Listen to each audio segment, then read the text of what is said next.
What's up, y'all? I'm just chilling, sitting in the kitchen, and I got some news, and it really hit me kind of hard, and I do want to share that.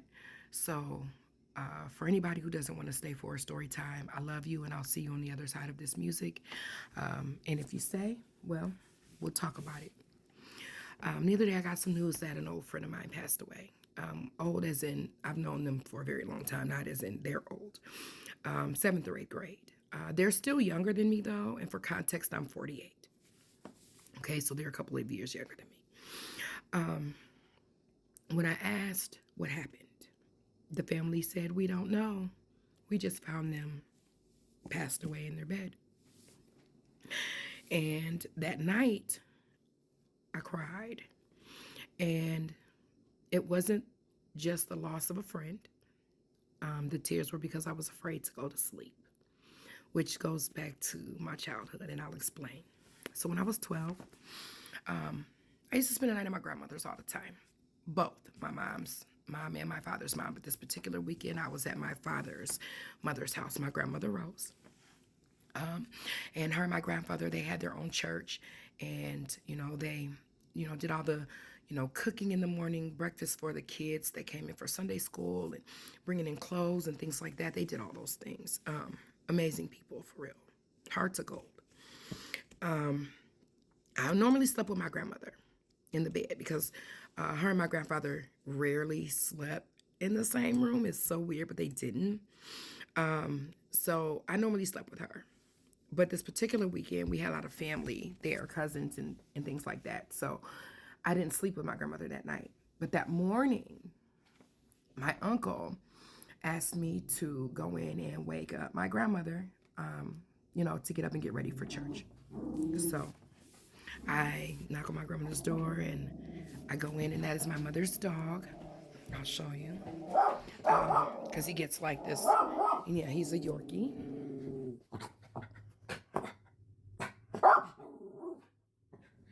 Yeah.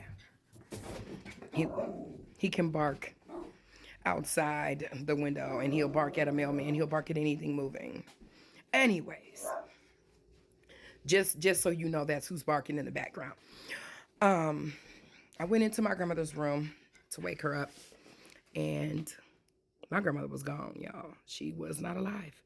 And it traumatized me. I'm not even gonna hold you. Being that age and finding somebody that way is something you'll never forget, and you can never unpicture.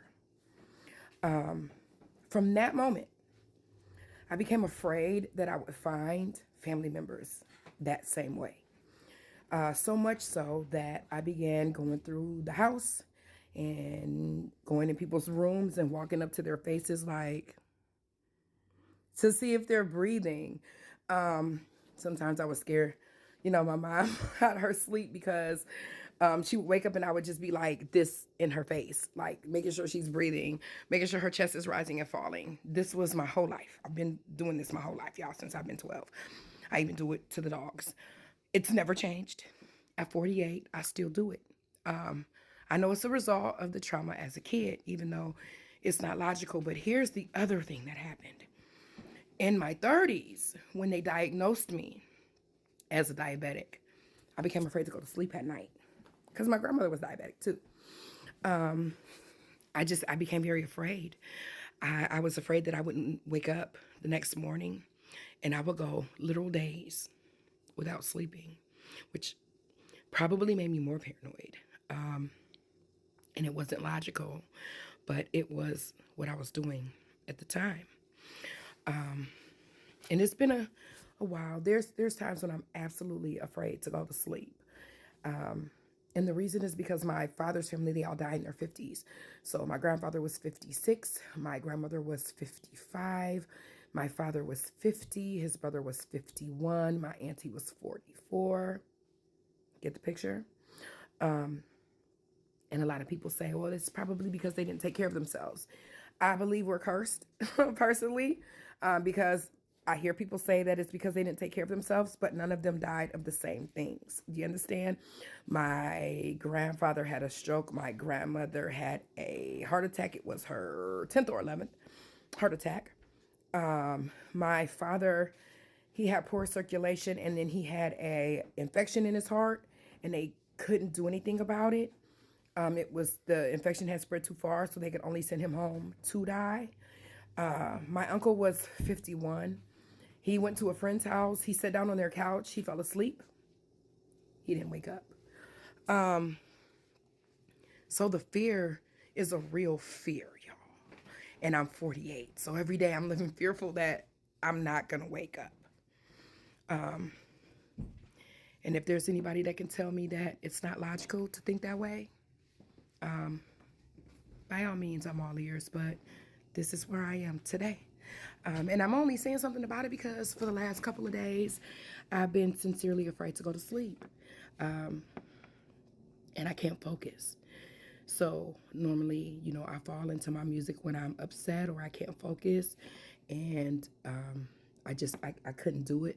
I couldn't focus enough to listen to music or to get my mind off of what has been on. So with that being said, if you have any suggestions for music or any requests, I take any and all. Doesn't matter the music style or type. I could use the help today.